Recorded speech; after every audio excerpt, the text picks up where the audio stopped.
Vais partir agora, os meus olhos choram ao te ver sair.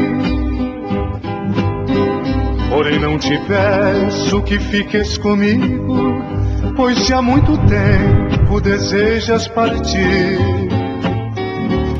Eu tenho certeza que desta loucura tu vais muito breve te arrepender.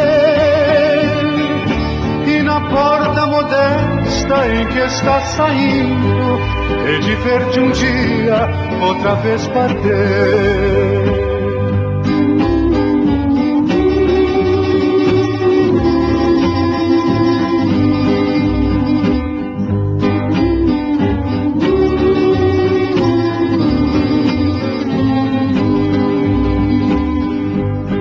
Ver-me tão triste, teus olhos insistem em chorar também. Porém já não podes ficar a meu lado, pois se a tua espera deixaste outro alguém. Levanta teu rosto e segue teus passos, deixando que eu chore o pranto do adeus. Se um dia... Bom dia, boa tarde, boa noite, boa madrugada, boa qualquer hora. Essa é a conversa ao pé do rádio. Esse que vos fala é Rubem Gonzalez. Esse é o nosso canal, é o nosso portal, é o nosso espaço de segunda a sexta em alguma edição extra e ordinária. A gente veio aqui para te fazer companhia, para te apurrinhar, para te tirar do sério, para te provocar, mas é para o seu bem. E aí a gente coloca simplesmente uma seresta de Carlos José, Pranto do Adeus. Isso é da década de 60. Isso daí é uma música de Marrequinho e mais outro lá que eu não sei quem é. Esqueci o nome. Acho que Ronaldo Adriano, um negócio desse. É Ronaldo Adriano e Marrequinho, a música. Isso daí era quando a gente tinha 30, 40 gêneros de verdade no Brasil, né? Mas se você não gosta, sua mãe gosta, o seu pai gosta, seu avô, mostra para ele que eles ainda são lembrados. Eu peguei muito pouca informação do Carlos José, mas peguei a principal delas. Ele tem 85 anos, mora em São Paulo e está vivo, vivinho da Silva. É que aqui a gente não tem memória sobre nada. A nossa memória é RAM. A memória do brasileiro é RAM. Ele não tem disco rígido. Ele não escuta nada do que já era.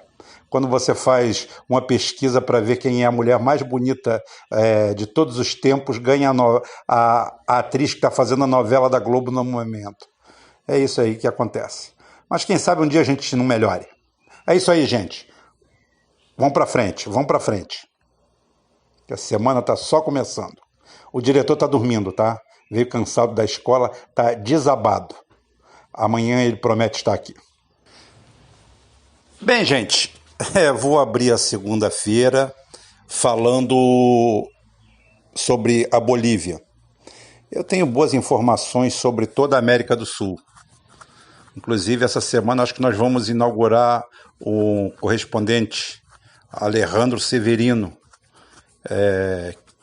que é um sul-americano nativo. Aí nós vamos botar ele no ar aí qualquer hora dessa. Pode deixar. Tá. Alejandro Severino. Tá.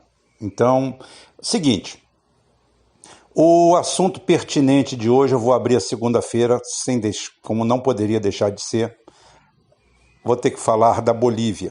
As pessoas vão achar que o tema é repetitivo, mas é aí que eu estou falando.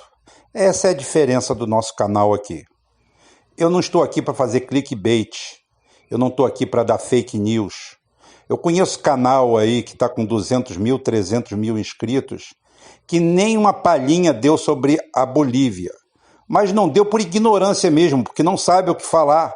Não tem o que falar. Não tem absolutamente nada para falar. Porque o que importa é fazer clickbait em cima da família do Bolsonaro o tempo todo. Lula livre, Lula preso. Eles fizeram 520 dias de clickbaits soltando Lula. Agora eles vão fazer clickbait prendendo Lula.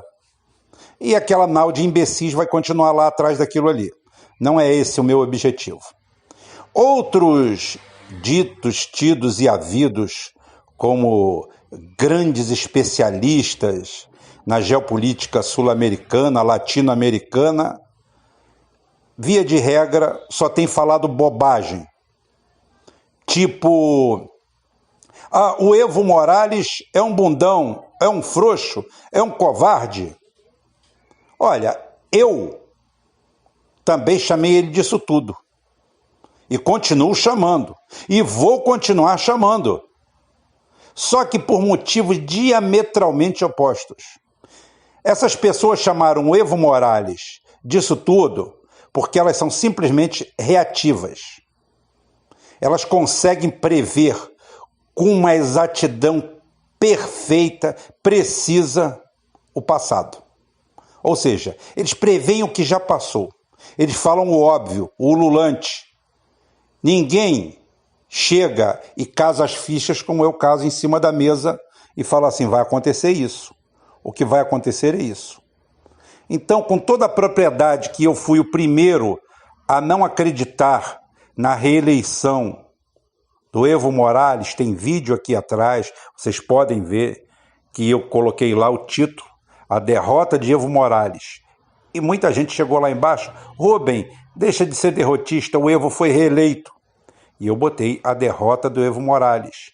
E uma semana antes da eleição, eu já tinha falado e nomeado todos os grupamentos, todas as cidades, as províncias que estavam lá preparando movimentos golpistas. O golpe já se apresentava. E aí o que acontece? Acontece a vitória do Evo, uma falta de luz que tem cara de guerra híbrida, que foi feita para exatamente dar sustância ao golpismo, dele ter onde se apegar.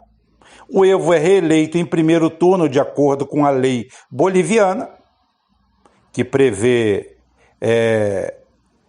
acima de 40% se você abrir 10% em relação ao segundo lugar, ganhar. Evo erra ali naquele momento, porque ele poderia falar assim, não, vamos para o segundo turno. Eu abro mão. Em nome da desconfiança, não. Ele tentou apostar nisso aí. E apostou com os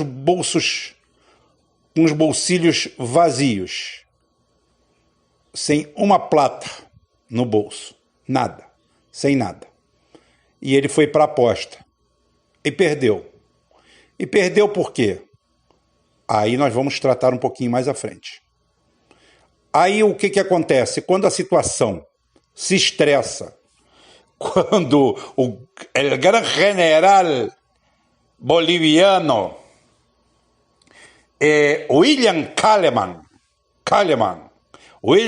um nome deve ser dos Andes, né? William Kaleman.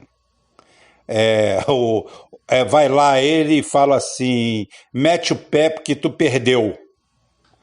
Aí, nesse momento, esses acadêmicos, esses profetinhas que vivem por aí dando palestra e falando merda, guerrilheiro de poltrona, chegam e falam que o Evo foi covarde. Não. Nesse momento, o Evo acerta. Ele é simplesmente estratégico. Nesse ponto, o Evo foi perfeito. Meteu o pé fora do país. Tirou a chance de algum maluco dar um tiro ou uma facada nele, uma verdadeira mesmo, uma facada daquela que sai do outro lado, e em 15 dias ficaria o dito pelo não dito e acabou. Ou então seria jogado dentro de um presídio, mesmo que seja um andar da Polícia Federal, aonde ele só possa falar a hora que as pessoas permitam, ou que soltem ele a hora que ele não faça mais diferença nenhuma, como aconteceu num país grandão aqui da América do Sul, né? Ou então ele faz o que fez, meteu o pé e de fora ninguém pode calar a boca dele. Perfeita, a situação dele foi perfeita. A covardia dele está em que em 13 anos de governo, o Evo Morales não conseguiu a adesão de 2 escoteiros para fazer a proteção dele. Encheu o país de ONGs, encheu o país de coletivos, abriu espaço para os sindicatos e veio com aquele velho papo neandertálico da esquerda de desarmamento da população. Ele, para os cocaleiros, para os produtores de cocaína, ele tinha que ter dado era um fuzil AK-47 de assalto para cada um. Uma caixa de bala com 5.000 munições e uma caixa de granadas. E pronto, aí vocês iam ver como é que a situação seria diferente. Isso daí era a atitude dele, criar uma guarda pretoriana, mudar o rumo das coisas, descentralizar, botar seus militares para criar uma nova filosofia, uma filosofia aberta, com China, com Rússia, com Índia, com o Brasil da época que se apresentava, com outro, abrir o leque, sair da guarda dos Estados Unidos que manipulam todas essas organizações. Depois do golpe eu vi o Evo, presidente, chorando e reclamando de quem? Da OEA. Gente, mas a OEA, eu não acredito. A OEA sempre fez o jogo da América do Sul. Veja o comportamento da OEA, Evo Morales, na Guerra das Malvinas. Como a OEA se colocou a favor dos países sul-americanos, latino-americanos, americanos. Você não lembra? Os Estados Unidos negando vender até assentos ejetáveis para os caças argentinos. Ou seja, condenando à morte um piloto que não teria a menor chance de sair, e os Estados Unidos é o membro mais ativo, o dono da OEA, né? E você ainda participa disso? Fica aí atrás de anistia internacional, atrás de Human Rights Citizen, direitos humanos, essa merda toda, essa palhaçada toda, essa conversinha igual nós temos aqui, cheio de Marcelo Freixo pela vida, dizendo que armamento não, armar a população, vamos desarmar todo mundo, vamos deixar armado só a polícia e o exército. Olha o que elas fizeram com você. Então, para mim, você é um bunda mole por causa disso. Porque você voltando ao poder, você vai repetir todos esses erros. Você não é bunda mole pelo golpe, por não ter resistido ao golpe. Na resistência do golpe, você fez o certo, porque você não tinha nada com que resistir. Você nunca deu um pau para dar no gato para os seus homens. Você nunca fez uma cisânia entre a polícia e o exército, que não se dão bem na Bolívia. E há de convir que a Bolívia tem um exército tão fraco, tão anêmico, que só serve para atirar no povo. E é o único exército, assim, vamos dizer, um dos poucos exércitos da América do Sul que tem condições que não rivaliza com a polícia. Porque o que eles têm a mais? Meia dúzia de blindados vagabundos, velho enferrujado, meia dúzia de aviões que são da época da Guerra da Coreia, são da época, são Shotstar, né? T-33, que inclusive foi um deles que se chocou em 68 com o avião do Castelo Branco e derrubou ele lá naquela história mal contada lá do Ceará. Foi um T-33 daquele em 68. Em 73 ou 74 eles pararam de voar no Brasil. Em 2019 é esse lixo de asa que a Bolívia tem.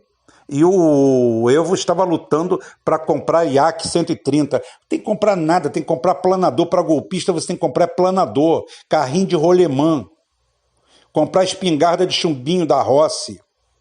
Você não tem que dar nada para eles, tem que matar a cobra no berço. Vocês são golpistas? A Bolívia tem uma estrutura golpista. Agora, vamos à análise de fato. Bem, a ex-funcionária padrão do Oscar Maroni, lá daquele, como é que é o nome? Bahamas Night Club, a Janine Áñez, que é a atual presidente da Bolívia. Se você vir aqui embaixo escrever alguma coisa sobre feminismo ou alguma coisa, eu apago o seu comentário e te bloqueio aqui, tá? Você nunca mais vai comentar aqui. Vai pro inferno. Eu não estou aqui para ficar dando papo a identitário que alimenta fascista, tá bom? Então a Janine Áñez, ex-funcionária padrão do Oscar Maroni, do Bahamas Night Club, ela não tem condições de se manter no governo. Agora eu estou fazendo análise. O golpe na Bolívia entrou num beco, não tem saída. Não tem saída por vários motivos. Um, pelo próprio histórico do país. O histórico do país é não ter eleições, é golpe. Já teve golpe assim, 3 por ano na Bolívia, na década de 70, na década de 80. Tinha lá as figuras centrais. E hoje nós temos a quadrilha aí do Luiz Fernando Capaccio, ele é Capaccio dos Estados Unidos, Capaccio de forças de fora, mas é um ladravaz da melhor espécie. Toda vez que você vê alguém rezando, beijando a Bíblia em público, pode ter certeza, é ladrão, não tenha dúvida, isso é coisa de bandido. Quem ama a Bíblia, quem gosta da Bíblia, quem tem respeito à Bíblia, não precisa desses arroubos públicos, isso é coisa de bandido. Pode ver por Valdomiro Santiago, por os outros negociantes da fé no Brasil. Mais para frente a gente fala neles. Então é o seguinte, esse golpe não prospera. Não prospera porque o MAS, o Movimento al Socialismo, é dono de 2/3 do eleitorado da Bolívia. Era para ter mais. Mas era para ter mais. Mas não tem. Mas ótimo. Então é o seguinte, eleitoralmente, não tem condições desse governo se manter. Não adianta proibir o Evo Morales. O Evo Morales, solto, elege quem ele quiser, quem ele bem entender. Essa turma golpista simplesmente está colocando a Bolívia em espiral. Não tem condições. A Bolívia está ingovernável, a Bolívia está numa situação crítica, a Bolívia está com movimentações todos os dias, crimes, assassinatos, não adianta, atirar no povo não melhora a situação, só piora, não pela retaliação, mas pela própria visão internacional que se tem da coisa. A Bolívia não tem gordura, é aquele magrelo que entrou na UTI, não tem para onde ir, e hoje não tenha dúvida que o Evo Morales está jogando e jogando muito bem. Evo Morales hoje joga perfeitamente com as ferramentas que estão. O erro do Evo Morales, o defeito do Evo Morales não foi a forma como ele enfrentou essa crise. Ele, com as ferramentas que tem à mão, ele foi perfeito. Ele não tinha nada. Haja vista que invadiram a casa dele e quebraram todo. Se eu sou presidente de um país, quem pisar no quintal da minha casa vai tomar um tiro de fuzil na cabeça. O que é isso? Um presidente vulnerável a esse ponto? Mas ele acredita nisso, a esquerda acredita nisso, a esquerda é republicana. Essa teoria da dependência, que eu já falei que eu vou fazer um programa só sobre isso, essa praga que assola o Brasil, e que criou essa falsa esquerda, isso não é esquerda, isso não é nada. Né? Isso daí é um novo modelo, isso é um modelo de dependência. Tudo nome que leva a dependência, desinvestimento, corre disso. O cara que cria uma secretaria de desinvestimento, ele não pode estar falando sério. Se você cria uma teoria da dependência, mesmo que seja para combatê-la, esquece. Esse movimento, para vocês verem que um dos próceres dessa desgraça se chama Fernando Henrique Cardoso. Isso não pode dar certo. Isso é um modelo que vem da USP e de outras universidades brasileiras, e mais num momento adequado falaremos sobre isso. Não cabe aqui. Cabe que sim, é essa doutrina de exportação que houve, que a esquerda tem que ser ética, limpa, é aquilo ali. O Evo no poder, ele tem que chamar a OEA, tem que chamar organismos estrangeiros, tem que chamar tudo, não pode atirar em ninguém, não pode fazer nada. Os caras, quando tomam o poder, essa Prostaranha que está lá, Presidente Aranha, que está lá, é o seguinte, que também há de convir, ela não manda absolutamente nada. Precisavam de um boneco representativo para colocar lá como presidente, para dar uma pincelada. Ela é a Pascoal daqui, esqueci até o nome da desgraça, que a esquerda já está começando a endeusá-la. Como é que é o nome? Esqueci. Essa porra aí do impeachment. Ela não fez nada no impeachment, deram 45 mil para ela de esmola, ainda deram um número representativo para ligar ao PSDB e pegaram a assinatura dela para dizer que ela era ela que estava fazendo o impeachment da Dilma. Não é nada, porque era tudo um jogo de cartas marcadas, inclusive pela Dilma. A Dilma fazia parte do golpe. Saiu assoviando e agora anda pelo mundo. Queria saber com que dinheiro. Com que dinheiro? Porque ela não é pensionista do governo. Ela pode ter uma pensão do INSS de quanto? 6 mil reais por mês? Eu não sei quanto está o teto do INSS hoje, mas não pode passar de 7 mil reais. É isso que ela ganha, ainda tem um descontinho. Essa mulher anda pelo mundo, ainda agora botaram um monte de foto dela num jato lá de Dubai, um A380 lá, que a passagem custa 20 reais. Eu não tenho nada contra isso, não. Agora é o seguinte, ela não tem pensão de presidente, não tem nada. De onde veio o dinheiro? Todo mundo fica falando aí que ela andava, que ela tinha apenas um tipo 97, era o carro que ela tinha, uma pessoa, sabe? E eu só tenho visto ela flanando pelo mundo. Tá certo, tá certo. Cada um com o seu, né? Cada um com o seu. É isso aí que aconteceu aqui. Então é o seguinte, esse modelo é um fracasso. O Evo vai voltar e provavelmente não vai mexer na estrutura, porque não se mexe estruturalmente em nada aqui. Então você continua na corda bamba, continua naquele círculo. Você dá um pouquinho para os pobres, melhora a vida deles, daqui a pouquinho você acha uma jazida de lítio, acha um pré-sal, a elite, quem é dona do país, vendida com outros grupos de fora. Não coloquem a culpa só nos grupos de fora, porque sem os ladrões aqui de dentro, para se vender, sem ter um William Kalimann, um boliviano da Nata Serena, esse aí, bom que esse daí é 100% Yankee, né? Para mandar lá, ainda disseram que deram 500 mil para cada chefe de polícia. Isso prova para você ver como são vagabundos e baratos. Como são vagabundos e baratos. Então é o seguinte, sem mudança de estrutura, esse time que está lá não se sustenta. Esse governo aí não tem condições de sustentar. Eles vão ter, se eles marcarem, por mais que eles manipularem as eleições, eles vão perder as eleições. Se eles fraudarem, o país não anda.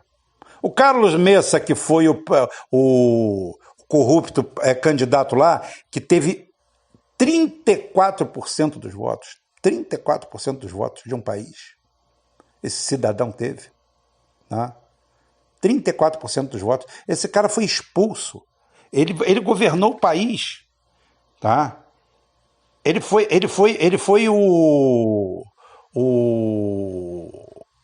o vice, tá? Do Gonçalo Sánchez de Losada. Ele foi vice do Gonçalo Sánchez de Losada, quando teve a guerra do gás lá, que morreram mais de 100 pessoas, oficialmente mais 600 feridos, é outra coisa que ninguém sabe, ele ascendeu o governo e foi derrubado, tá? E quem entrou no poder nesse período foi o Eduardo Rodrigues, que era o presidente do STF, que ficou 8 meses... Acho que ficou 8 meses à frente do governo, quando entra Evo Morales efetivamente em 2006. Agora, se não mexer nessa estrutura, não muda nada. Então, mais uma vez, eu estou desmascarando, de uma vez por todas, esse pessoal que faz clickbait, esse pessoal que prevê o passado. Você tem que ter coragem de fazer análise. Esse governo que está na Bolívia não vai ficar. O mais vai voltar. Com Evo Morales ou com outro. Esse governo não tem condições de segurar nessas condições. Eles vão matar mais 100, vão matar mais 200, mas vão cair. Eles entraram num beco. Eles não têm condições, não têm apoio, não têm a mínima condição de se manter. Agora, o meu medo é o normal, é que o Evo volte e volte tudo a mesma estaca zero. Mas no momento ele está fazendo o melhor possível. É o mais estratégico. Tá? Covardia dele foi deixar chegar a esse ponto.